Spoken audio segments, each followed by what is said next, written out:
¿Qué tal? ¿Cómo están? Buenas noches. Bienvenidos a esta edición de AM en vivo a través de Noticias Paraguay. Luego de toda la gran cobertura que realizaban los compañeros ya, por supuesto, desde Ciudad del Este, Enrique, con la victoria de Miguel Prieto para la Intendencia Municipal. Así es, saludamos de vuelta a la teleaudiencia. Buenas noches, estamos en vivo. Es verdad, estuvimos desde un principio, cuando comenzaron a cerrarse los portones, ya en la previa también a través de Noticias Paraguay, con flashes informativos, pero prácticamente sin interrumpir ningún segundo la transmisión desde las 4 de la tarde, cuando se veían algunos incidentes. Curiosamente, el principal incidente de la jornada fue protagonizada por dos actores políticos muy relevantes en Ciudad del Este, por el paraguayo Cubas y Celso Miranda. Después otros incidentes menores, varios, tensa la jornada, muchas denuncias, y esta es la última imagen.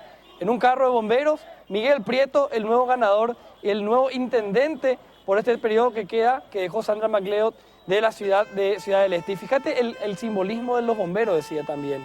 Qué mucho que pasó en esta historia reciente de Ciudad del Este, inclusive lo de los bomberos. Ellos también se pronunciaron respecto al tema de Ciudad del Este y Sandra MacLeod, y qué símbolo tiene que por una coincidencia ellos sean los que lleven a Miguel Prieto ahora. Nosotros vamos a estar en vivo desde ese lugar con nuestras compañeras Emilce Aponte y Rosana Villalba, ya en instantes, por supuesto, a través de Noticias Paraguay. La noticia del día, sin lugar a duda, tiene que ver con la victoria de Miguel Prieto, virtual intendente, ya hay que decir, de Ciudad del Este. Con eso vamos a estar en instantes porque hoy tenemos muchos temas para poder tratar. Uno de ellos tiene que ver con el caso de la imputación del pisero, que mató en defensa propia. ¿Cuáles son los límites de la legítima defensa? Nos va a acompañar el doctor Cronaueter y con él vamos a recapitular parte de las imágenes de lo que obtuvimos que ocurría ese día, en el momento en el que mataba finalmente el pisero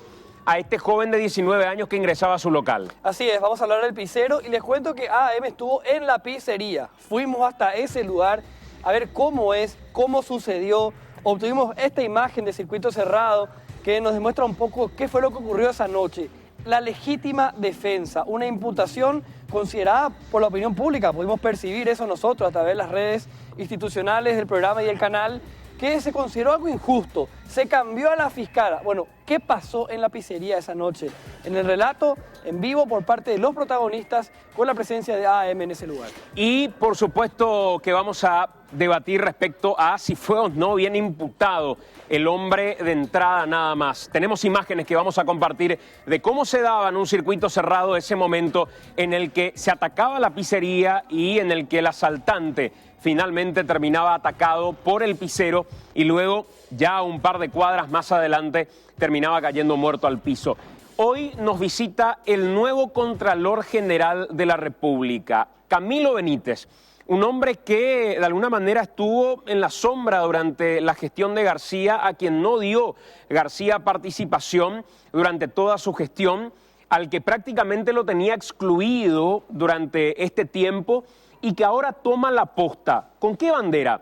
Hay una bandera de transparencia que trae el Contralor General de la República. ¿Cómo toma la responsabilidad respecto a la cuestión de las declaraciones juradas? ¿Cuál es su posición respecto a qué debe hacerse con estas declaraciones juradas en sí?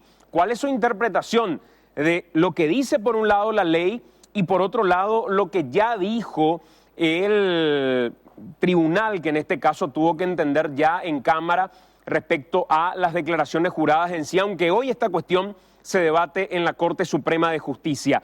Camilo Benítez nos visita en esta primera parte de AM y preparamos, Enrique, un informe respecto a la Contraloría General de la República. Asimismo, todo lo que pasó con la Contraloría, una institución, imagínense, golpeadísima.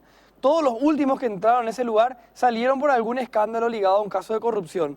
Y conste que tiene que ser una institución que se encargue de velar por el correcto funcionamiento de las instituciones, que no haya corrupción. Bueno, así pasaron un montón de contralores con juicios políticos de por medio. En fin, una institución, pero golpeadísima y muy importante para un proceso democrático. Tenemos un informe al respecto. Por la presente me dirijo a vuestra excelencia y por su intermedio a la honorable Cámara de Senadores constituida en tribunal juzgador en el marco del juicio político promovido en contra del Contralor General de la República, cargo que ejerzo a los efectos de presentar mi renuncia a dicho cargo. abogado José Enrique García, Contralor General de la República. Y así terminó una larga novela, manchada de irregularidades desde el principio. Enrique García se sintió obligado a renunciar al cargo de Contralor General de la República cuando vio que no contaba con los votos que lo salvarían de una destitución por juicio político. Es reprochable y es inconstitucional que se cargue la mochila a la medida de las pretensiones destitutivas de sectores políticos. Después de haberse defendido como pudo, renunció. El juicio político de Enrique García fue aprobado en la Cámara de Diputados en marzo del 2018. Pasó más de un año para que se definiese el proceso en el Senado. Las causales del enjuiciamiento incluían en la primera acusación la comisión de delitos, asignación irregular de viáticos, contratación irregular de consultoría, concesión indebida de privilegios a allegados y tráfico de influencias. Luego, la Cámara de Diputados amplió las causales, agregando supuestos hechos de enriquecimiento ilícito y lavado de dinero.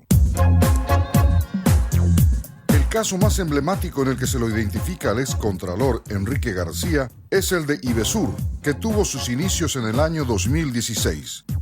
Ibesur ganó a la municipalidad una demanda sobre indemnización por daños, por no exigir la famosa inspección técnica vehicular a los vehículos que ingresan a la capital. Desde su juicio político, el sector de liberales llanistas se esmeró en tratar de defender al excontralor. Uno de los más poéticos y entusiastas fue el senador Dionisio Amarilla, quien incluso solicitó subirse al atril para hacer uso de la palabra y a su vez esbozar un intento de defensa. Señor senador, se concede uso de la palabra al senador Dionisio Amarilla. Presidente, solicito autorización para hacer uso del atril.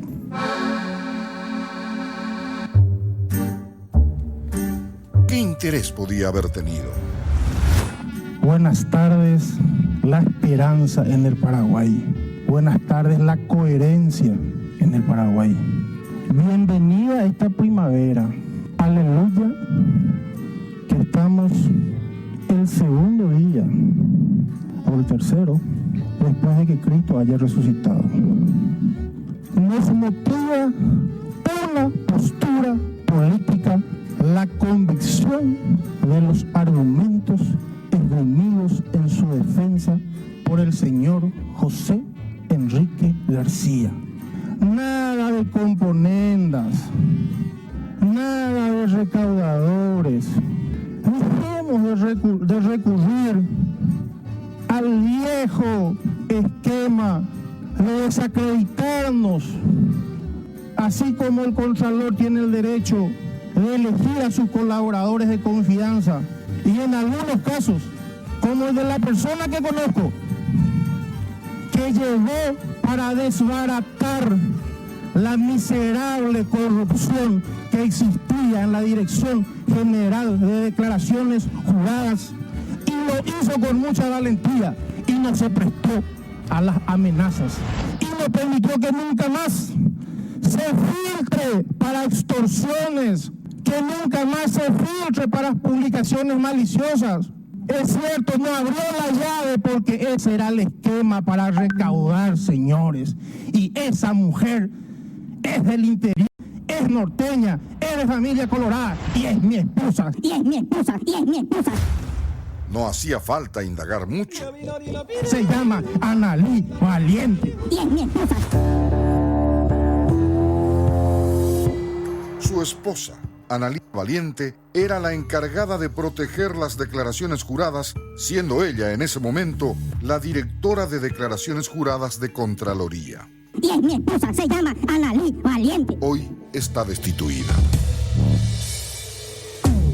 Las declaraciones juradas parecían estar bajo un cerrojo durante la administración del Contralor Enrique García, incluso cuando éstas, por sentencia de la Corte Suprema de Justicia, deberían ser públicas. Otro punto en particular que manchó la gestión del excontralor.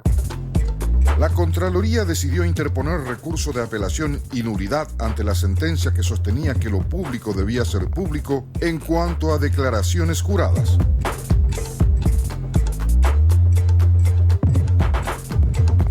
y el Tribunal de Apelaciones en lo Penal respondió rápidamente, reafirmando la confirmación de la sentencia que resolvía hacer públicas las declaraciones juradas solicitadas.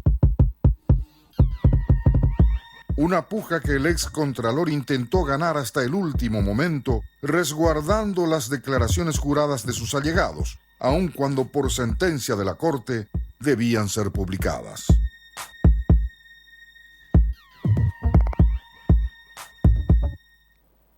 Y creo que esa es una de las curiosidades principales que nos genera el nuevo Contralor. En Twitter lanzaba, cuando se iba definiendo toda esta historia, qué iba a hacer el Contralor Benítez respecto a las declaraciones juradas en sí. ¿Cuál era su criterio de transparencia? Hoy tenemos la oportunidad de tenerlo aquí en AAM, en una charla que va a ser breve porque también tiene otros compromisos y vamos a respetar eso, pero vamos a tratar de sacarle el jugo a esta conversación. Doctor Benítez, ¿cómo estás? Gracias por acompañarnos, bienvenido. Muchas gracias por la invitación, Santiago. En el tiempo en el que estuviste en la Contraloría, no era buena tu relación con Enrique García. Era como que una relación de hecho en la que vos no tenías ningún tipo de prerrogativas en nada de lo que se hacía dentro de la institución, o en realidad esa era una fábula que se tejía en medios de comunicación. No, al comienzo sí, como ingresamos juntos, había un trabajo conjunto, una buena relación. Después con el tiempo esa relación se fue desgastando por diferencias de políticas institucionales, digamos, y luego ya sí, al final fue muy difícil porque los pedidos de informes que yo presentaba a los directores, que por la ley orgánica de la Contraloría me faculta a supervisar dichas direcciones, ya no eran contestadas por estos directores y off the record me decían por instrucciones verbales de él, ¿verdad? Entonces, ante esa situación, la relación se deterioró mucho. ¿Y cuáles eran las políticas de García que vos considerabas inapropiadas para la Contraloría? A mí me parece que yo tengo que tratar de mirar hacia adelante y mirar hacia el futuro, ¿verdad? Me encantaría que usemos este tiempo para poder hablar un poco de las cosas que queremos hacer y no de las cosas que no hicimos antes. Claro, ¿verdad? pero ¿por qué me refiero a eso, doctor? Porque creo que no debemos perder la memoria de cómo llega el Contralor hasta ese lugar, cómo llega Camilo Benítez a ese lugar. Y si va a llegar sin tener en cuenta lo que criticaba anteriormente de la gestión de García, creo que aquello, como se dice en términos populares, cambiar bocada rótere, termina siendo a veces una decepción para la gente. Puedo traspolar eso al caso Ciudad del Este. Si Miguel Prieto no entiende que tiene que construir a partir de lo que criticaba de la gestión anterior y que esa es un poco la base y el colchón de lo que tiene que ser su gestión, defrauda de alguna manera la voluntad popular. ¿Sos consciente, doctor, que gran parte de los ojos puestos hoy en la Contraloría y gran parte de la crítica que hacías desde tu rol de subcontralor, hoy es lo que te corresponde reestructurar dentro de la Contraloría? Totalmente, totalmente. Y voy a ser coherente con lo que siempre manifesté. De hecho, ya lo estoy haciendo. Creo que tenemos que hablar menos y trabajar más y hacer que nuestros actos hablen por nosotros. Ahora mismo, en la semana pasada que me tocó iniciar, hicimos cambios en casi todas las direcciones generales, en todas las direcciones de áreas. Pusimos gente técnica, no tuvimos en cuenta su afiliación política, sino que su trayectoria interna dentro de la Contraloría. Usamos funcionarios de la casa, no funcionarios externos, ¿verdad? Y yo creo que esa es la primera señal. Todavía no pudimos empezar a trabajar porque necesito que estos nuevos funcionarios que acepten sus direcciones, armen sus equipos de trabajo y podamos avanzar de ahí en más, ¿verdad? Puedo estar equivocado, pero sí, me da la sensación que los dos pilares fundamentales para el trabajo de la Contraloría en cuanto a la visibilidad que pueda llegar a tener está en el rol que tenga el nuevo director o la nueva directora, no sé a quién asignaron, de control de municipios y gobernaciones, que fue un poco parte de lo que quedó en evidencia también. El director anterior que se había sentado, se había reunido en un edificio privado con el sector llanista, y el contralor anterior, y por otro lado el tema de las declaraciones juradas, donde ya tengo que decir que me preocupó un poco, aunque no lo conozco técnicamente, ver la nominación, y ahí es donde tengo el temor de decir si se cambian bocada rótere. Anteriormente, una operadora política cercana, en este caso al llanismo, esposa nada más y nada menos que Dionisio Amarilla, y ahora da la sensación que es un operador de Juan Darío Monjes. O sea, ¿Vos sos consciente, doctor, de la importancia de esos dos lugares en particular? Y cuando tuviste que seleccionar a la gente que ibas a poner en cada uno de esos lugares, ¿tuviste en cuenta ese elemento? Sí, bueno, primero te aclaro, yo no tengo relación ni conversación, nunca tuve con el senador Monjes, ni antes ni ahora. Yo no sabía que existía una relación entre ellos tampoco, y tampoco es que me interese mucho que haya o no relación de algún funcionario con algún político. Él ya había sido director general en esa área, era el único director de área que cuando estaban en la transición respondía a mis pedidos de informe. Por eso me generó esa confianza en él para nombrarle en ese cargo. Pero como le dije a él y a todos los que fueron designados ahora, todos están a prueba. Nadie va a estar acá, cada 3 meses vamos a revisar los trabajos. Y el otro que está en municipalidad es un funcionario antiguo de la casa, que yo lo conocí hace 10 días, a la semana pasada. Hice una consulta con todos los exdirectores y funcionarios más antiguos de la Contraloría y hubo una unanimidad que él era el hombre para ese cargo. Una persona que me dicen que tiene una integridad intachable, es una persona muy honesta y muy técnica, ¿verdad? Yo necesito gente técnica a mi alrededor que conozca cómo funciona el sistema interno también, especialmente en municipalidades, ¿verdad? Donde es la parte más sensible. Hicimos cambios de todos los funcionarios de esa área, ¿verdad? No solamente la parte de las direcciones generales, y él tiene un desafío que también, como te digo, como en el caso del director de declaraciones juradas, en 3 meses tienen que presentar resultados, ¿verdad? Y ahí vamos a evaluar y son cargos de confianza, iremos rotando si es que no hay resultados. ¿Cómo lograr que hay esa imagen de la Contraloría como un garrote? O incluso algunos senadores que en medio del juicio político a García decían que era una especie de asociación ilícita para delinquir y asaltar los municipios. ¿Cómo lograr revertir esa imagen y confiar en que cuando la Contraloría intervenga algún municipio, en realidad se va a intervenir con criterios técnicos que no guarden relación con una puja política en la que el garrote sea la Contraloría? Yo creo que primero tenemos que cambiar nuestra mentalidad, nuestra conducta y dar el ejemplo.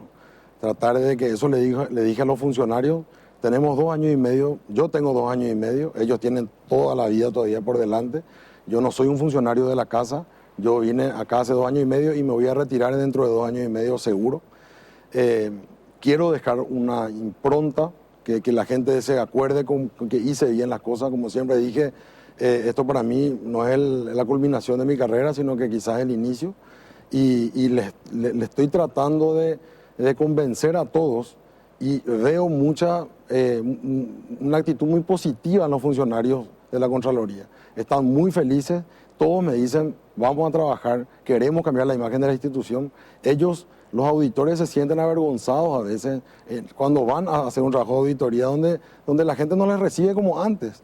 Las propias entidades que tienen que ser controladas no le respetan a los auditores.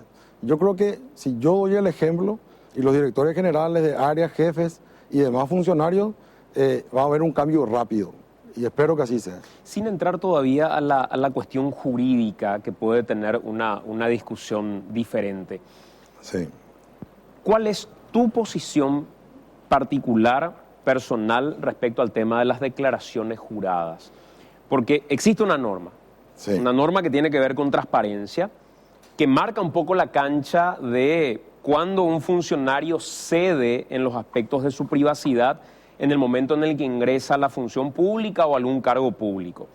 Existe también una decisión de Cámara respecto a lo que tiene que hacerse con las declaraciones juradas que se judicializó y está en Corte Suprema. ¿Cuál es, al margen de esa discusión que está en Corte, tu posición como Camilo Benítez, como un hombre de derecho, respecto a lo que tiene que hacer la Contraloría con las declaraciones juradas? Voy a usar parte de lo que me decís, que me parece muy importante. Yo no puedo tener un posicionamiento fuera del derecho. Yo tengo que tener un posicionamiento acorde al derecho. Y me gustaría hablar un poquitito de esto, y te quiero trasladar un poquitito la situación que a mí me genera una angustia esto, porque creo que es un clamor ciudadano también, ¿verdad?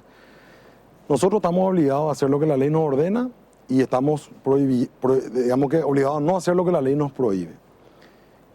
En tu calidad de abogado, te digo esto, Santi, ¿qué pasa si vos sos Contralor General de la República y hay una orden de un juez o de un fiscal que remita la declaración jurada o el examen de correspondencia de todos los parlamentarios o del presidente de la República.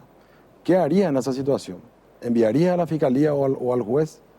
Categóricamente que sí, porque la ley te ordena a que hagas eso. Y lo mismo te digo, ¿qué pasa si la ley te prohíbe que liberes esa información a cualquier persona que no sea el Ministerio Público o una orden jurisdiccional? ¿Qué posición puedes tomar sobre eso?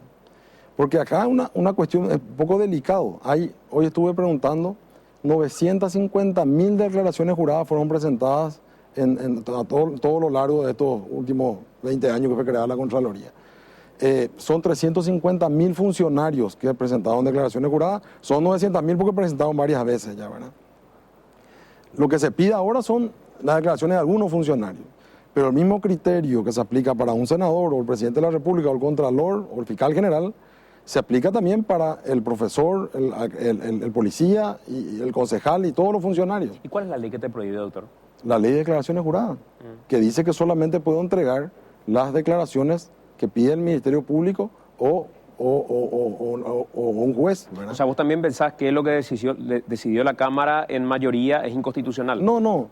A mí lo que me parece es que tenemos la brillante oportunidad de que la Corte decida cuál ley tiene preeminencia. Porque acá, como lo habíamos hablado, existe una ley especial, que es la ley de declaraciones juradas, y existe una ley posterior, que es la ley de acceso a la información pública, ¿verdad? Podríamos decir que la ley posterior derogó a la ley anterior y por ende tenemos la obligación de liberar esa información, pero también podemos decir que la ley de declaraciones juradas es una ley especial y la otra ley es una ley general. ¿Y vos ¿verdad? qué pensás, doctor? Yo creo que no toda la información que está en el formulario es pública. Yo creo que mucha información es pública y mucha información no es pública. ¿Cómo cuáles? Y por ejemplo, se tiene que determinar qué información le afecta a la intimidad de las personas. Por ejemplo, si soy socio de una sociedad anónima, esa sociedad anónima tiene otro socio. Si puedo declarar cuánto dinero tengo efectivo, en qué cuenta, o si tengo en mi colchón, ¿verdad? La individualización de los domicilios, donde uno vive, ¿verdad? Pero sí creo que, por ejemplo, sería importante saber con cuánto dinero uno entró al cargo y en cuánto salió, ¿verdad? Sin hacer una individualización de los datos. Me parece a mí que, estando instalada la situación como está hoy instalada, tenemos que esperar o que el Congreso apruebe esa ley que creo que está en tratamiento, o que la Corte nos explique o establezca cuál es el límite que tenemos nosotros para liberar esa información, ¿verdad? A mí la sensación que me queda nomás es que el Contralor, quien sea que esté, hoy le toca a Camilo Benítez, está en una especie de muro entre la espada y la pared otra vez encima. ¿Por qué? Porque por un lado está la presión política. Yo no creo que la mayoría de los legisladores que hoy están, o el propio presidente de la República, o gente que está en cargos como el de vicepresidente y otros cargos, tan alegremente digan, estamos de acuerdo con ese clamor popular que cree que tiene que hacerse pública la declaración jurada, como dijo la Cámara a través de esta sentencia, acuerdo y sentencia que firmó. Porque van a quedar expuestos, y creo que no tiene que ver con su seguridad, honestamente. Yo no creo que los Dionisio Amarilla, los Blas Llano, los Mario Abdo, si fuera el caso, los Velázquez, si fuera el caso, estén preocupados por su integridad. En realidad están preocupados por que quede en evidencia si existiera o no algún tipo de inconsistencia entre lo que tienen y lo que ganaron en la función pública. Porque ese es el elemento clave para el combate contra la corrupción, además de la lucha contra la impunidad. Y el otro lado de la historia es lo que la gente pide básicamente en las calles. Vos te vas a poco tiempo de haber asumido, doctor, si es que liberás la información. Pero también quedas expuesto al escarnio público si es que llegás para mantener el status quo y decir, vamos a pasarnos más de largo, que saque la pelota tatá de la cancha y ganemos tranquilidad con otro tipo de cosas. Honestamente, creo que ningún cambio respecto a lo que hagas, de nombres, de gente, es tan importante como que vos definas ese partido. ¿Preferís jugar el partido en la línea del status quo o preferís jugar el partido sin incomodar al sector político o incomodándolo diciendo, señores, esto tiene que ser público en la línea de la transparencia. ¿Qué partido pretende jugar? A mí me tiene sin cuidado la comodidad o incomodidad de la clase política, te lo digo sinceramente. Y mi actuar no tiene nada que ver con eso.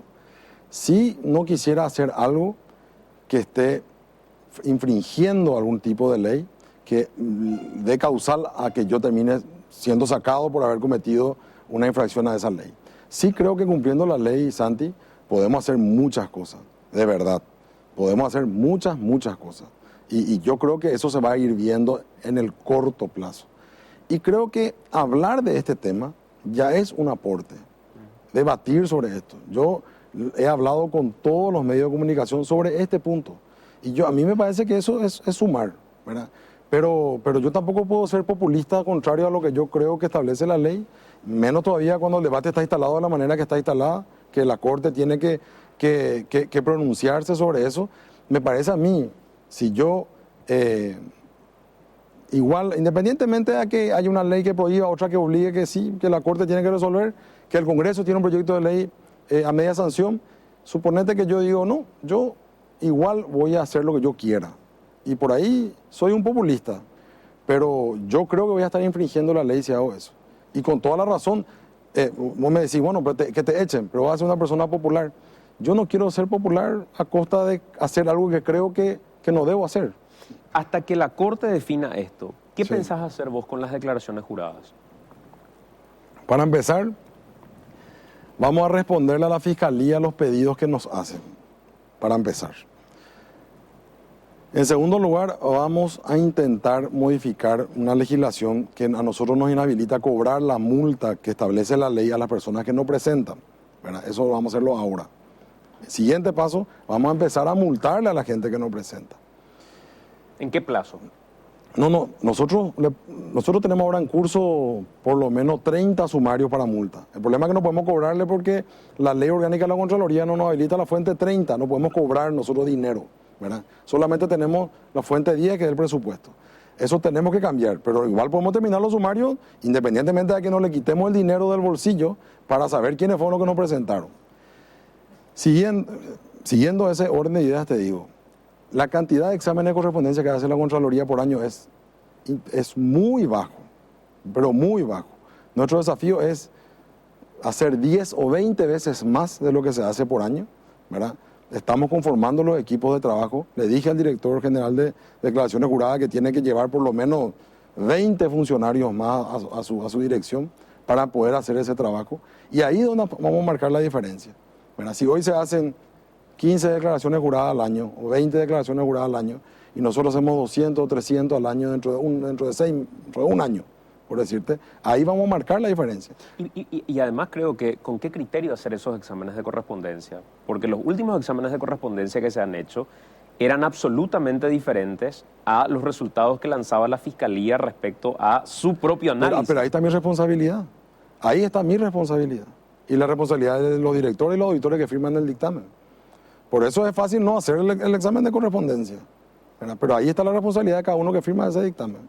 Si yo digo que existe correspondencia entre los ingresos y los bienes que tiene X persona y luego ocurre que no existe, porque cualquier técnico que revisa ese examen dice esto es una burla, ¿verdad? Ahí voy a tener yo el problema. Por eso que hay que asumir la responsabilidad dentro del marco de la ley y hacer nuestro trabajo y hacer que nuestro trabajo hable por nosotros. A mí me queda nomás, y tengo un par de minutos finales, Sí. a mí me queda nomás la pregunta y la duda del por qué se aferran desde la Contraloría a tomarse una norma que hasta este momento del partido ya fue resuelta cuando los propios jueces de la Cámara que terminó resolviendo, uno de ellos era Pedro Mayor Martínez, el otro no recuerdo, dijeron en mayoría que ante todas las normas que puedan existir, lo que hoy prevalece es la norma que obliga a que se publiquen estas declaraciones. ¿Por qué desde la Contraloría tanta es la presión política, Camilo, por evitar que se muestren estas declaraciones juradas, que se siguen aferrando a una norma que incluso ya fue resuelta en la segunda instancia, que fue en la que se debatió respecto a si deben publicarse o no estas normas? O sea, ustedes hoy están esperando que responda la Corte cuando en realidad ya tienen una respuesta de la última instancia que definió este tema hasta este minuto del partido? Sí. ¿Por qué? Primero hay que aclarar que la resolución fue dictada en el marco de un amparo. No fue el órgano competente para estudiar la constitucionalidad de la normativa, digamos, pero está bien. Yo en su momento le había dicho al director jurídico anterior, que ahora salió y fue cambiado, le había dicho, yo creo que la estrategia está mal. Lo que el Contralor tiene que hacer es accionar de inconstitucionalidad la ley de declaraciones juradas. O sea, tomar la posta y decir, yo quiero que la Corte declare la inconstitucionalidad de la ley que me prohíbe a mí divulgar esta información, ¿verdad? O hacer una consulta a la Corte sobre el caso. Pero en vez de accionar contra la liberación de la información, lo que hubieran hecho es liderar, digamos, la liberación, ¿verdad?, a través de una acción de inconstitucionalidad contra la ley de declaraciones juradas del 2013 o a través de una acción de certeza constitucional, por ejemplo, ¿verdad? Pero la situación, Santi, está instalada. O sea, ya no se puede, y yo en el fondo quiero que se resuelva, ¿verdad? Porque a nosotros nos va a dar el marco de ver qué información, porque creo que van a estudiar eso, qué información se puede dar y qué no. Y les aseguro que cualquier información, aunque sea esto, te digo, el resumen del patrimonio neto, digamos, de cada funcionario, ya va a ser un gran logro para la ciudadanía. Le preguntamos al ministro Martínez Simón respecto a las declaraciones juradas, y esto decía, escucha un poquitito. Cuando se planteó aquel amparo vinculado al hecho de que se hagan o no públicas las declaraciones juradas de bienes, había salido la sentencia de primera instancia haciendo lugar a aquella acción. Había dictado la sentencia el doctor Riquelme, hoy ya jubilado, como una suerte de mostrar transparencia a través de la Asociación de Jueces del Paraguay, de la cual yo soy vicepresidente. Hicimos un manifiesto público que firmamos casi 500 jueces del país, desde el presidente, el vicepresidente que soy yo, toda la comisión directiva, y después hicimos una circular en donde le autorizamos a la Contraloría General de la República a que haga públicas nuestras declaraciones juradas.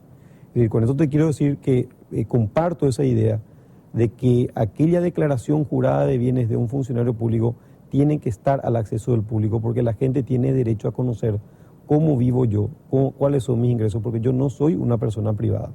Es decir, tengo mi vida privada, lógicamente, pero soy una persona pública. Por lo tanto, mis ingresos, mis bienes, las cosas que tengo, las cosas que muestro y las cosas que están a mi nombre tienen que estar al acceso de la gente para que la gente haga un comparativo y si hay alguna duda yo pueda aclarar la duda que haya. Esa manifestación habíamos firmado alrededor de 500 jueces, como te dije, de todo el país, y le remitimos a la Contraloría como una suerte de transparencia, justamente.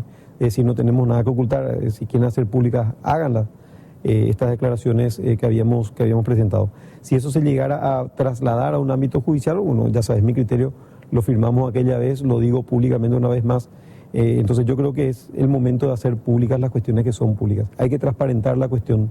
Yo creo que en un país en donde descreemos de todos, una forma de brindar credibilidad es haciendo públicas una cuestión tan delicada, tan engorrosa a veces como el mismo patrimonio, es decir, mostrar públicamente qué tenemos y cómo vivimos. Y ojalá no sea solamente un discurso que cuando uno tiene la lapicera termina cambiando de alguna manera, tratando de aminorar la presión respecto a eso. Doctor, te agradezco por acompañarnos, por estar con nosotros, y una cuestión más que quiero decir. Sobre lo que dice el profesor Alberto Martínez Simón, a quien yo admiro profundamente, fue mi profesor, es mi amigo, es brillante, es intachable, es un lujo para la Corte, pero dos cosas sobre el punto.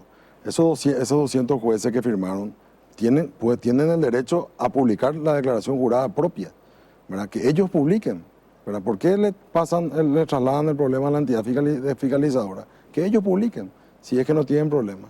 Y encima te digo, en el caso de Alberto, que él tiene que resolver la cuestión ahora en la Corte, ¿verdad? De la acción. Ahora ya no podrá resolver porque ya preopinó sobre el asunto, ¿verdad? O sea, creo yo que esa es como... Lo estuve analizando mucho porque me dicen a mí que yo libere la información de todos los magistrados del Paraguay porque ellos ya lo autorizaron, ¿verdad? ¿Y por qué ellos no liberan su propia información? Pero creo que es diferente al hecho que yo lo haga diciendo esta es mi declaración y que el órgano que recibió formalmente diga este es el documento que se metió a la Contraloría y esto es lo que juraron forma parte de su patrimonio? Sí, pero quizá ellos saben que la entidad de la Contraloría no puede liberar esa información sin que se resuelva eso. Ahí está la trampita un poquito. Doctor, gracias por acompañarnos. Gracias a vos. Muy amable, el Contralor General de la República, Camilo Benítez. Vamos hasta Ciudad del Este en este momento. Estamos en vivo, en directo, con nuestra compañera Rosana Villalba, ya con el virtual intendente, con el intendente, hay que decir, de Ciudad del Este. Hola, Miguel, ¿cómo estás? Gracias por atendernos. Muchas felicidades en este momento.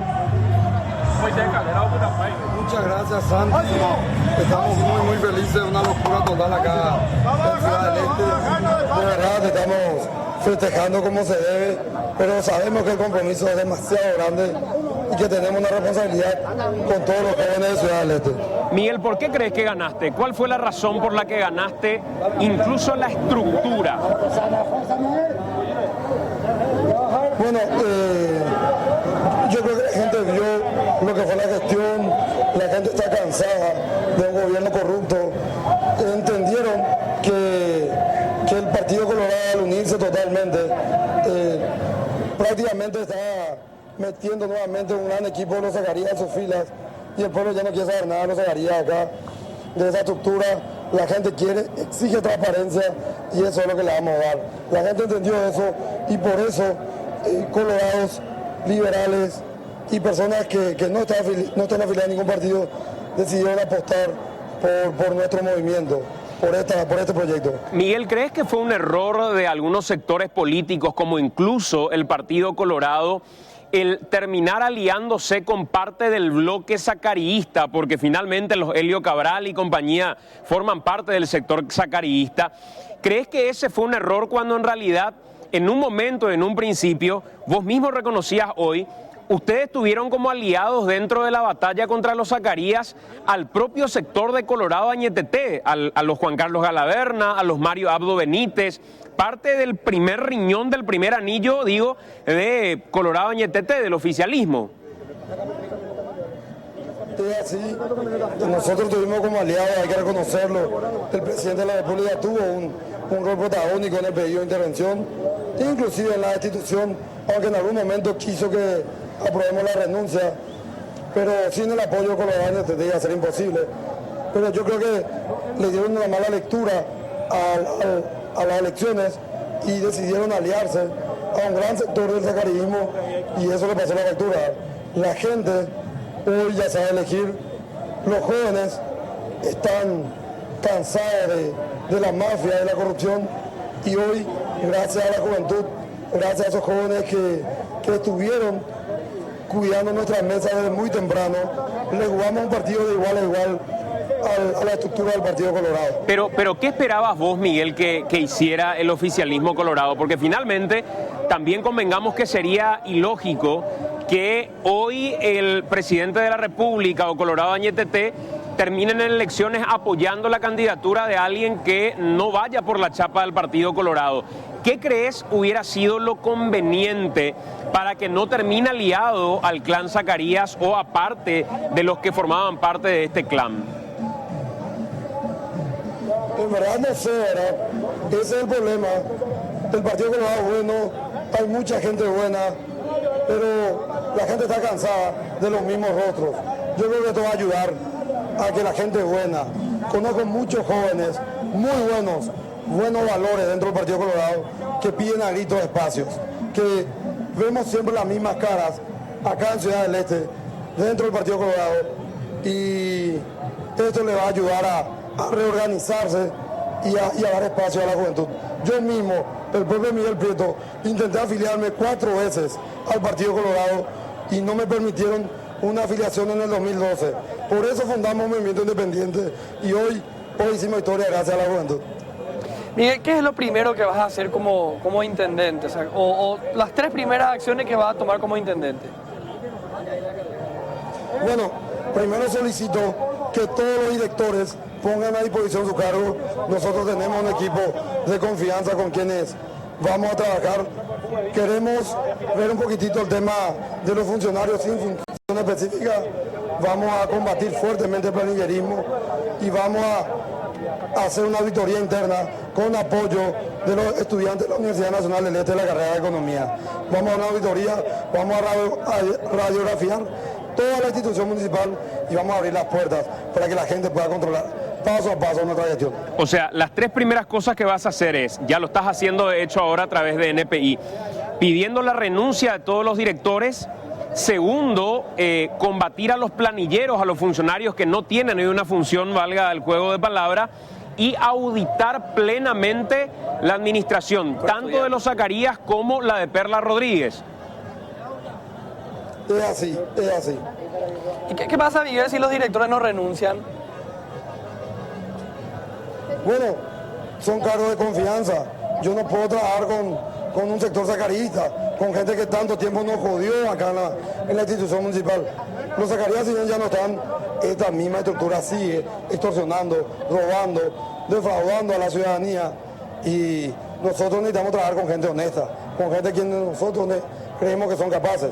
Vamos a buscar la forma legal de subsanar esto. Pero Miguel Prieto no va a trabajar con esta gente. Miguel, dijiste que 4 veces intentaste afiliarte a la ANR y que te cerraron las puertas. ¿Qué pasa si ahora desde la ANR te dijeran, Miguel, vení, no estamos de acuerdo con lo que pasó con vos, las puertas del Partido Colorado están abiertas para vos? Bueno, yo creo que eso ya no es opción. Ya me invitaron nuevamente. Mi querido amigo, por última vez mi amigo Ulises Quintana me invitó, pero le expliqué a Ulises que mi camino es ser independiente, que mi compromiso es con el pueblo. Aprovecho para mandar un saludo a mi amigo Ulises Quintana. Fuerza, te esperamos pronto por acá. Esa cuestión de Ulises Quintana precisamente, ¿cómo la manejan ustedes? ¿Ustedes creen hoy que él está en prisión por una cuestión estrictamente política y siguen reivindicando de algún modo, Miguel, ese discurso? ¿O preferís separar y decir, si tuviera alguna cuestión con la justicia, que la aclare, pero nosotros seguimos viéndolo a él como un líder político? ¿Cómo tomás la cuestión de Ulises Quintana en particular? Bueno, con relación a Ulises Quintana, él tiene que solucionar su problema con la justicia. Él es mi amigo, es lo único que digo. A un amigo nunca se le niega. Y es algo que no conté públicamente, pero 2 días antes de que Ulises Quintana haya sido llevado preso, yo tuve una reunión con él y hablamos con altos mandos del gobierno. Estuvimos hablando del pedido de intervención y posteriormente a eso le llevaron a Ulises Quintana y él está preso en este momento, ¿verdad?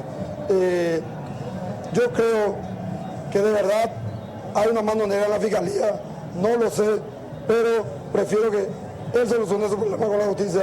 Lo único que le digo a toda la fuerza del mundo, es mi amigo y le aprecio muchísimo. Miguel, ¿ya te llamó Mario Abdo Benítez? ¿Cómo? ¿Ya hablaste telefónicamente con Mario Abdo Benítez? Ahora no, todavía no. ¿Y qué crees, qué esperás vos del gobierno central cuando él dice vamos a darle todo nuestro apoyo? Porque a ver, si bien en algún momento pudieron ser parte de un mismo equipo para vencer al clan Zacarías, hoy, si el oficialismo colorado te diera tu apoyo, es prácticamente apoyar también una futura reelección tuya cuando postules de nuevo a la intendencia, porque supongo que vas a buscar no solamente completar este periodo, sino que postular a las próximas elecciones también. Sí, tenemos varios proyectos a corto, mediano y largo plazo para la ciudadanía. Lo que el gobierno tiene que hacer es entender el mensaje de la ciudadanía. Hoy los colores ya no son relevantes. Acá quiero que el presidente sepa que tiene un aliado, un amigo, un joven que quiere trabajar por su ciudad, que yo no le voy a preguntar a nadie de qué partido político es. Necesitamos urgentemente que abran la arca de Itaipú Nacional para inversiones en el microcentro de obras viales. Necesitamos nuestra costanera para poder cambiar un poquitito el turismo que viene a Ciudad del Este, para revitalizar lo que es la economía en Ciudad del Este, y para eso vamos a necesitar al gobierno central. Para eso necesitamos el apoyo de Mario Abdo Benítez, el apoyo de la ITPU Nacional. Miguel Prieto no tiene partido político. Mi compromiso es con el pueblo esteño, con el Colorado, con el Liberal, con el Frente de Basute, Coyoyá, Patria Querida, con la juventud en especial. Y lo único que queremos es trabajar por y para Ciudad del Este. Entonces van a encontrar un amigo y un aliado. Miguel, si es que el presidente no te llama, ¿vos te acercarías a proponerle esto? Evidentemente tenés ya en mente al menos un proyecto de ley que incluya fondos de Itaipú para ciertas obras. ¿Vos vas a presentar eso? Sí. Yo creo que no hay problema. Ya tuvimos una reunión durante el periodo de intervención con el presidente de la República. Yo le siento, es joven, le siento muy aperturista y yo creo que a través de nuestros asesores vamos a buscar esa reunión y previamente vamos a mostrar a toda la ciudadanía cuáles son los proyectos que le vamos a pedir al gobierno central. Hay Miguel, proyectos que no vamos a poder ganar. Miguel, ¿Sí? dijiste necesitamos que abran las arcas de Itaipú para obras en Ciudad del Este. ¿Vos creés que es necesario el dinero de Itaipú, considerando la experiencia que se tuvo con Carolina Yanes, que ajustando determinadas cuestiones de la administración del dinero, que a veces iba para publicidad, que vos bien lo sabés, cómo malgastaba el clan Zacarías, terminó teniendo en caja con fondos genuinos de Ciudad del Este, de los esteños, plata suficiente como para poder hacer inversiones? Bueno, todo lo que viene es bienvenido. Nosotros sabemos que ajustando muchas cosas, eliminando un poquitito el planillerismo, mucho más dinero va a sobrar, podemos encarar muchas obras, pero también vamos a buscar un poquitito que la ITPU Nacional se reivindique con nuestra ciudad. Pero sí, vamos a realizar todos los ajustes y sabemos que va a sobrar dinero en cada, especialmente para obras. No vamos a cometer los mismos errores que el gobierno anterior. Miguel, por último te pregunto, la importancia de la Junta Municipal es categórica y se ha visto eso en Ciudad del Este en los últimos tiempos. ¿Cómo queda conformada la Junta ahora políticamente? ¿Cuál es el respaldo? ¿Con quiénes vas a trabajar más de cerca en la Junta Municipal?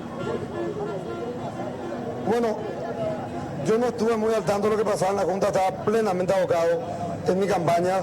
Voy a acercarme a los concejales, voy a pedir una reunión que sea totalmente pública y vamos a tratar de trabajar. Tenemos muchos proyectos en mente y vamos a necesitar los votos ahí en la Junta Municipal. Por eso tenemos que dialogar y ser lo más transparente posible. Y bueno, teniendo el apoyo de la ciudadanía, yo creo que podemos impulsar todos los proyectos que queremos. Miguel, gracias por atendernos y muchas felicidades. Y sobre todo entender, Miguel, que esta confianza que te dio la juventud, teniendo vos nada más que 30 años, es una mochila muy pesada que la llevas de algún modo, porque generalmente la juventud suele ser apática, suelen decir en elecciones, la juventud ve como que ¿para qué va a participar de una elección cuando los mismos de siempre van a defraudar esa confianza? Y creo que de muchos que somos jóvenes, el tener a una persona de 30 años al frente de un municipio tan importante como Ciudad del Este termina siendo un arma hasta de doble filo. Llevar una buena gestión implica entusiasmar al sector joven. Defraudar esa confianza implica de alguna manera un puñal para parte de la juventud que hoy se movilizó y que de algún modo podría desmotivarse de nuevo si es que tu gestión no está a la altura. Así que creo que esa principalmente es la mochila que llevas adelante en esta administración, a pesar del poco tiempo, Miguel. Entendemos plenamente la tremenda responsabilidad que tenemos. Sabemos que todos los ojos apuntan hacia Ciudad del Este, hacia nuestra corta gestión. Vamos a hacer lo humanamente posible para no defraudar a la juventud, esa juventud que hoy me dio la oportunidad de representarles. Y bueno, creo que con una buena gestión esto podría extenderse a otras ciudades del país. Yo creo que esa es nuestra mayor responsabilidad, demostrar de que sí se puede tener una buena gestión, de que la juventud paraguaya tiene mucho que dar a nuestro país y de que este es el momento de los jóvenes. Vamos a hacer lo humanamente posible. Vamos a poner todo nuestro empeño para no defraudar a todos los jóvenes de mi querida ciudad y de nuestro querido Paraguay. El intendente de Ciudad del Este, Miguel Prieto, conversando con nosotros. Gracias, Miguel, por atendernos. Muchas felicidades de nuevo. El abrazo a nuestros compañeros que hicieron una tremenda cobertura en Ciudad del Este. El equipo de Rosana Villalba, el equipo de Milza Ponte, de Rufino, los compañeros que estuvieron trabajando... claro. Iban también desde la justicia electoral. Desde la justicia electoral. Pero gran trabajo realizado por todos los compañeros, el equipo de producción, de puesta al aire, de técnicos, de camarógrafos, en esta gran cobertura hecha en Ciudad del Este con estas elecciones. Nosotros tenemos que hacer la pausa, son las 20:50. A la vuelta de la pausa, Enrique, vamos a hablar del caso del Picero. Ya está con nosotros el doctor Cronaueter y con él vamos a hablar de lo que implica el límite de la legítima defensa. Un tema que siempre conlleva un debate, porque, digamos, hay muchas interpretaciones que se dan a estos casos. Cuando alguien mata, pero no es un delito haber matado porque fue una legítima defensa. Es una autorización que da la ley a cometer un delito. Por eso es que siempre es delicado el debate, siempre conlleva aprendizaje y siempre la justicia deja precedentes respecto a los casos. Acá hay una aparente injusticia respecto a un picero que estuvo defendiendo algo y terminó matando al delincuente. Bueno, fuimos nosotros hasta la pizzería, vamos a recrear lo que ocurrió en ese lugar en un trabajo de nuestro compañero Ricardo Alderete y el equipo de AAM. Así que vamos a estar presentando eso a la vuelta de la pausa. 20:55, estamos en vivo a través de Noticias Paraguay, esto es AAM. Nos metemos ahora en el caso del picero. ¿Qué tal, Ricardo? Súper bien, Enrique. Sí, fuimos justamente hasta la pizzería, recolectamos incluso la cámara del circuito cerrado, que básicamente se ve cómo transcurrió todo. En no más de 5 segundos se dio el desenlace en el que el asaltante llega a la pizzería previo a haber hecho incluso un recorrido con la moto y su acompañante, donde se fijaban básicamente cómo iba todo en la pizzería, hasta que ingresan. Una vez que ingresan, sucede todo muy rápido. Le ven a la chica que es la cuñada de Richard que estaba atendiendo, no logra ver el asaltante a Richard, que es finalmente el que terminó hiriéndole a él. Eso lo explicamos y lo recreamos ahí mismo, donde todo ocurrió, en la pizzería. Vamos a eso.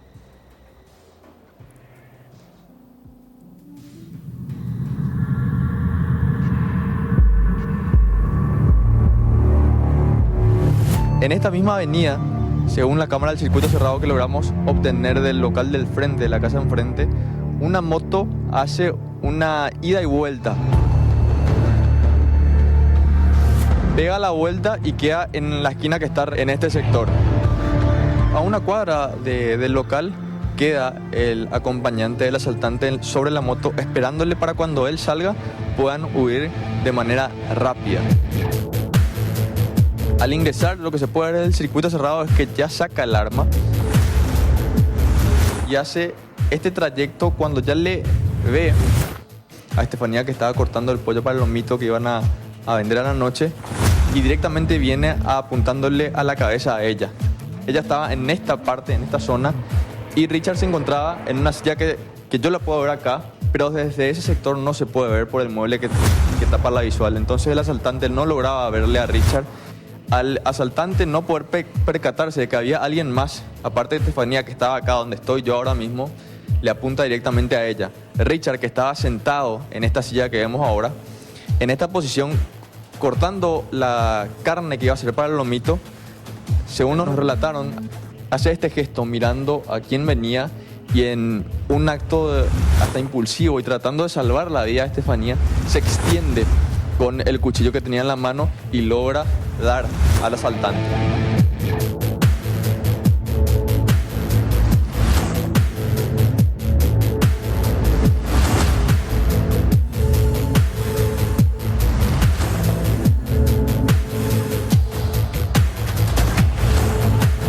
Una vez que Richard cae al piso, el asaltante queda parado, trata de efectuar un disparo sobre el cuerpo de Richard.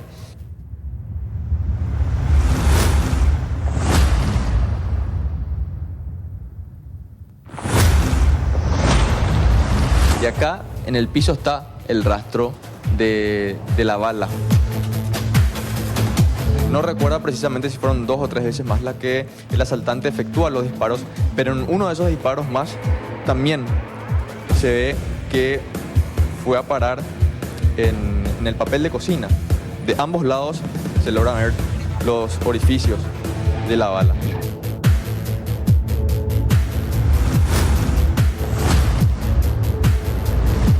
Eso en cuestión de segundos. Mientras Richard estaba en el piso, el asaltante arriba es que efectúa los disparos de más, tratando de dar inclusive al cuerpo de Richard que estaba en el piso, y después de eso él logra huir de la escena y correr hacia su compañero que lo estaba esperando. Va unas 2 cuadras más y él aparentemente cae en el piso. Su compañero hace omisión completa de auxilio, sigue el trayecto abandonándole y dejándole morir ahí.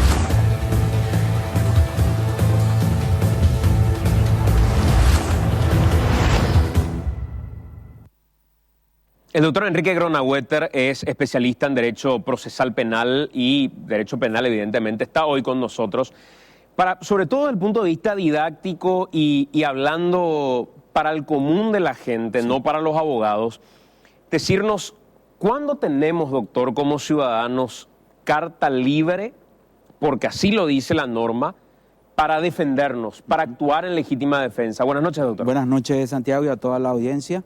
Antes que nada, agradecerte. Hacer una precisión, yo soy abogado nada más, ahora que fue.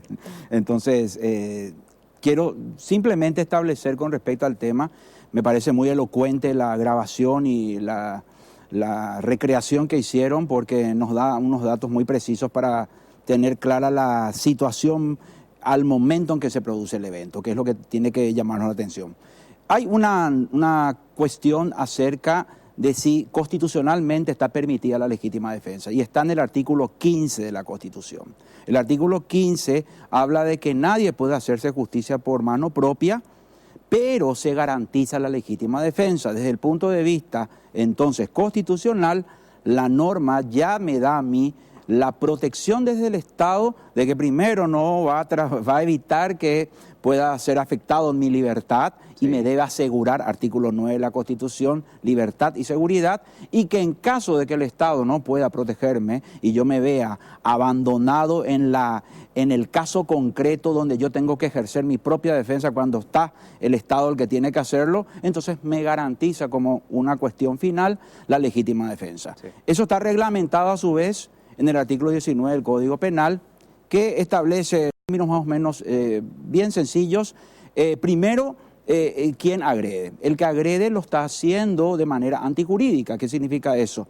Que lo está haciendo contra la ley. Nadie puede violar un bien jurídico, en este caso vida, integridad física. Entonces, si mañana yo te ataco a vos sin un permiso legal, estoy obrando antijurídicamente. Al obrar de esa manera, tenés 2 caminos, como se dice vulgarmente. Ante la agresión que es presente, vos podés o reaccionar, o en algún momento la doctrina había dicho que tenés que huir para abandonar el sitio en el que podría afectarte tu integridad física, pero hoy se está abandonando esa postura, puesto que en realidad, como es tan instantáneo, ahí hablamos de segundos, vos tenés la protección del Estado de poder ejercer esa defensa, reaccionando, dice, siempre de manera racional, que es la famosa proporcionalidad. Claro, ese es un debate interesante porque, sí, a ver, originalmente se insistía con lo de la proporcionalidad. Vos tenés un arma blanca, yo tengo un arma blanca. Vos tenés un arma de fuego, yo tengo un arma de fuego. Pero eso hoy tiene que ver con la racionalidad. Claro. Si yo estoy siendo atacado con un arma de fuego y me puede matar con esa arma, pero yo dispongo de esta copa, yo reacciono con esta copa. Está bien. Y si te mato con esa copa, está bien. Siento. Es proporcional, es racional, claro. Y además hay que agregar otro elemento que sea necesaria. O sea, la reacción es el único mecanismo para repeler la agresión ilegítima. O sea, no tenés que tener otras alternativas. Conforme vimos en el caso puntual, no había un margen de discrecionalidad para que en décimas de segundo la víctima tenga que tomar otras opciones. Aparte, situándonos, doctor, en el escenario, que tengo un profesor que siempre decía, cuando variamos los ejemplos, variamos las conclusiones, ¿verdad? Pero en este caso en particular, el pisero estaba en ese momento trabajando de lomitero, ¿verdad? Estaba cortando la carne.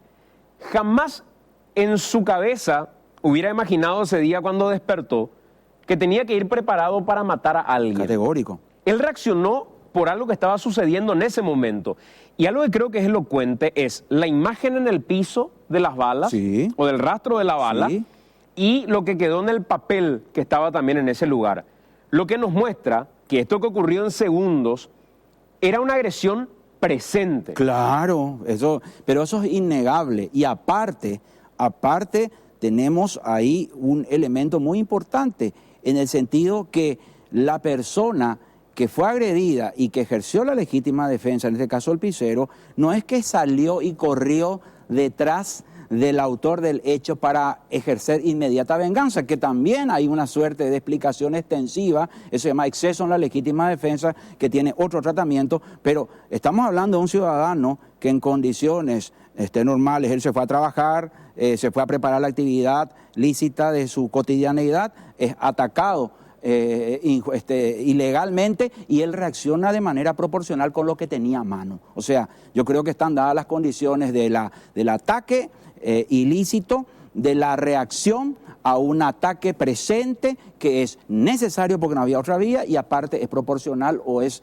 racional, como se dice. La norma en ese sentido creo que la ampara. Ahora, acá hay que ver lo que está ocurriendo en el sistema de justicia. La justicia en nuestro país tiene, hay gente que yo estuve viendo los posteos que hizo mucha gente, dicen, ¿dónde viven ustedes en un termo? Bueno, yo creo que hay mucha gente, me incluye a lo mejor, ¿por qué no?, que vivimos en un termo. Es decir, nosotros creemos que estos casos que se dan en la cotidianeidad le va a pasar a otro y no nos va a pasar a nosotros. Y yo creo que ese dilema tendrá hoy este señor trabajador que estará diciendo, espera un poquito, yo salgo para trabajar, salgo para sobrevivir, por usar una expresión mucho más dura, y me encuentro con que realmente tengo problemas con la justicia cuando que el problema no lo generé yo.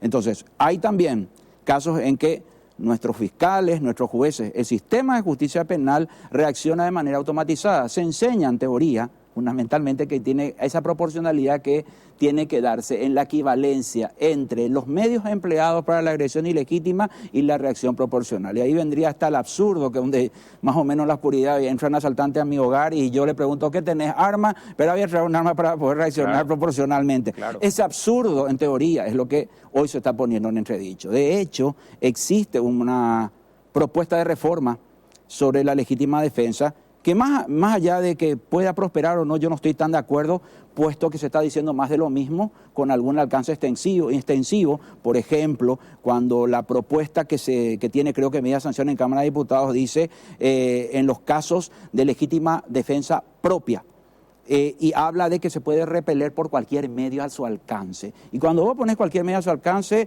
estás eliminando la reacción proporcional o racional que tenemos hoy en el Código Penal, que sigue siendo un filtro para que caso por caso el juez vaya utilizando la sana crítica y diciendo, estas son las pautas. El problema es que no tenemos jurisprudencia también en eso, ¿no? Claro, y la defensa propia, doctor, o la legítima defensa, mejor dicho, ¿es solo para uno? No. ¿O yo puedo actuar cuando veo que están agrediendo a alguien que está conmigo, aunque no conozca a ese alguien? Sí, te voy a poner un ejemplo. Y un ejemplo que está en el Código Procesal Penal.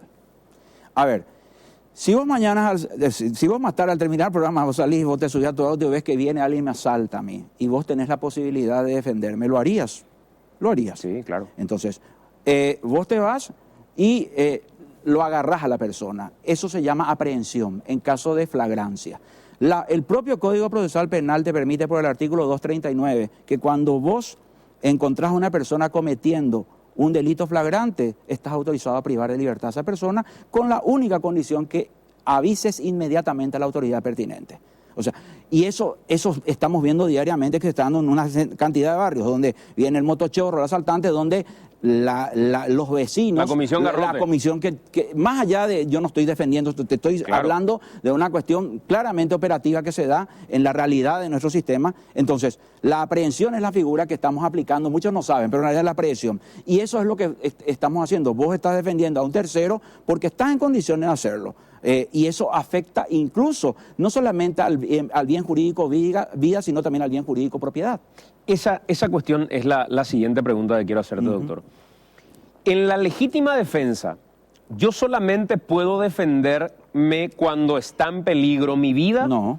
¿O también cuando un bien jurídico está en peligro de alguna manera o corre peligro mi patrimonio, de que yo pierda eventualmente ese bien jurídico? De hecho, creo que hay casos en los que hay personas que han perdido la vida en este tipo de eventos, en el que se les robó un celular y con tanto sacrificio lo consiguió y se va y defiende, más que la vida, defiende el bien que lo tiene. Entonces, en realidad, más allá de que pasó el peligro para su vida, porque el ladrón está huyendo con el celular, con el smartphone, en realidad vos lo que querés es recuperar algo que a vos te costó y eso te cuesta la vida. Entonces, básicamente la norma es en cuanto a todo tipo de bienes jurídicos. Entonces, lo que estamos teniendo en la práctica es generalmente estos tipos de conflictos que se dan cuando hay un resultado muerte, que es donde genera todo el debate. ¿Por qué? Porque muchas veces hemos tenido casos en que la Fiscalía ha utilizado la figura de legítima defensa para dejar impune el hecho, cuando vos mirás el caso no fue un caso de legítima defensa. Eso hace mal a la salud de la interpretación jurídica, porque si vos lanzás un mensaje a la sociedad de que legítima defensa podés hacer lo que querés, y técnicamente le estás diciendo al ciudadano que haga o que se defienda cuando el Estado no está presente, entonces cada uno va a hacer lo que quiere. Entonces, esa es la preocupación.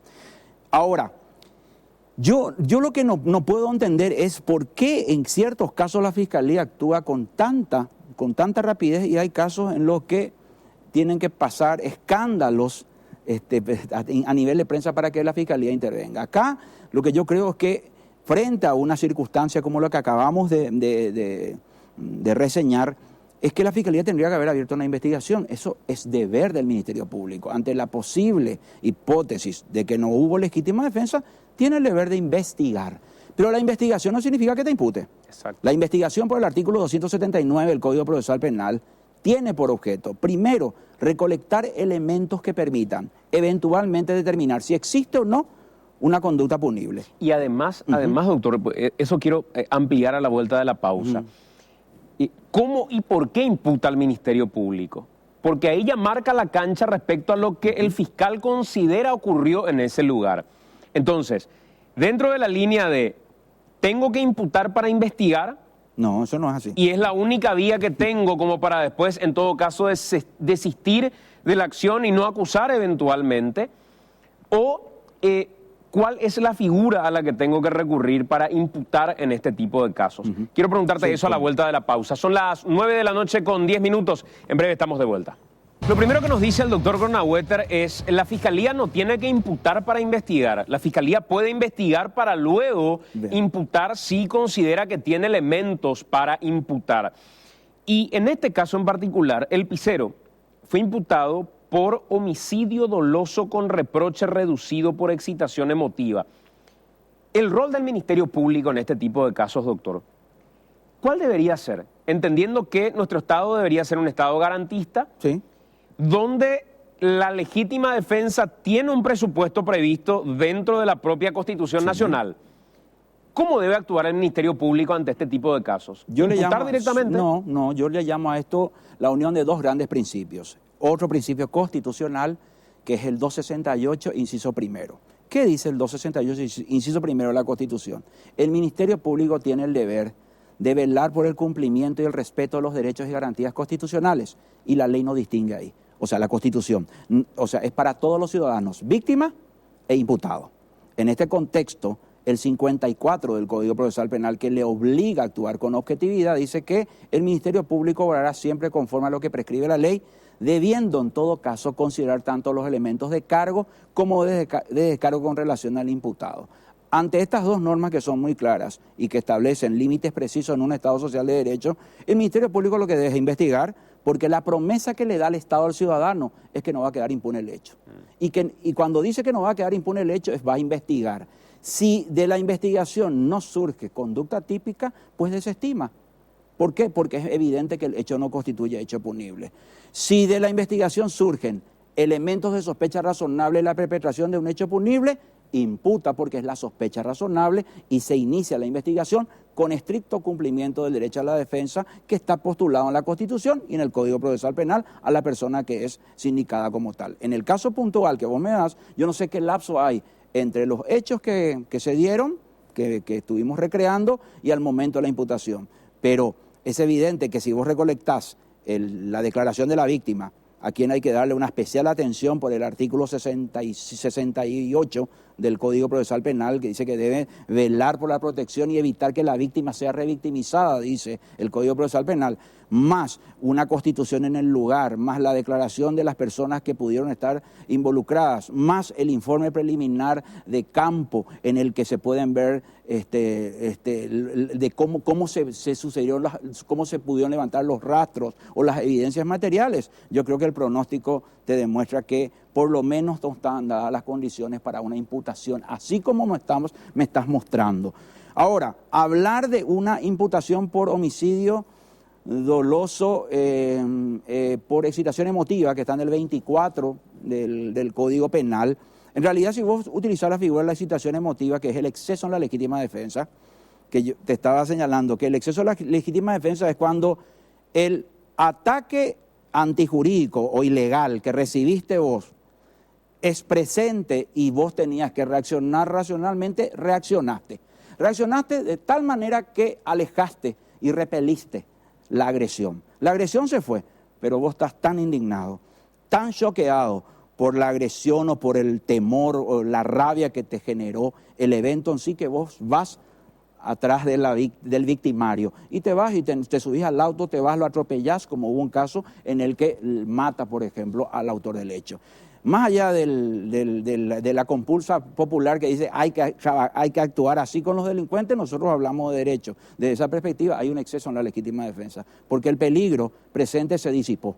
Lo que hiciste vos es, choqueado por la agresión, te fuiste al encuentro de vuelta de quién fue tu agresor. O sea, cuando yo derribo el elemento presente, sí, cuando separo, eliminaste el peligro. Elimino el presupuesto de que tiene que ser presente, sí, ya se logró repeler, ya logró irse la agresión, es homicidio doloso, pero tiene un atenuante, que es la excitación emotiva. La excitación emotiva por eso se llama exceso en la legítima defensa.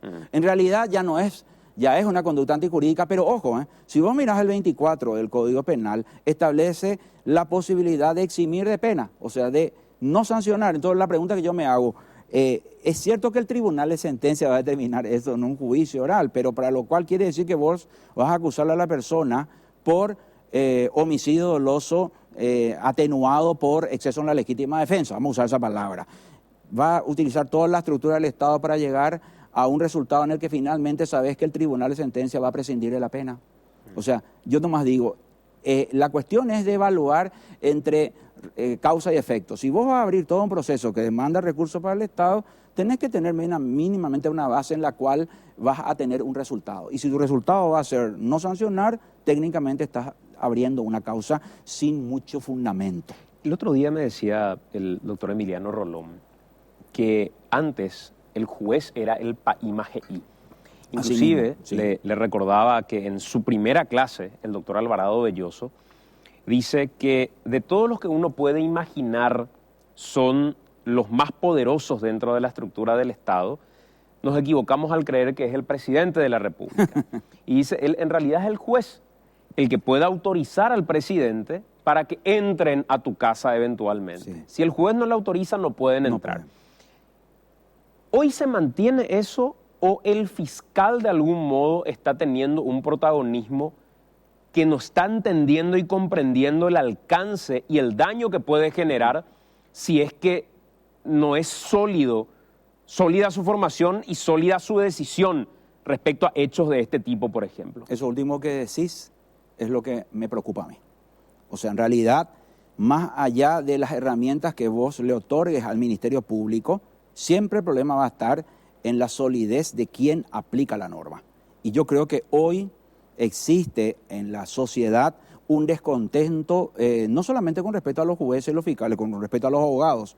O sea, yo dejo mucho que desear. O sea, yo soy una persona que tendría que seguir formándome y la formación es de por vida. Y yo creo que hoy tenemos una fiscalía que tiene su protagonismo en el ejercicio de la acción penal pública, pero no está dimensionando la gravitación de ese protagonismo porque dispone de la libertad de las personas. Imagínate, la fiscalía hasta puede privar de libertad a las personas sin hacerle saber al juez por 24 horas.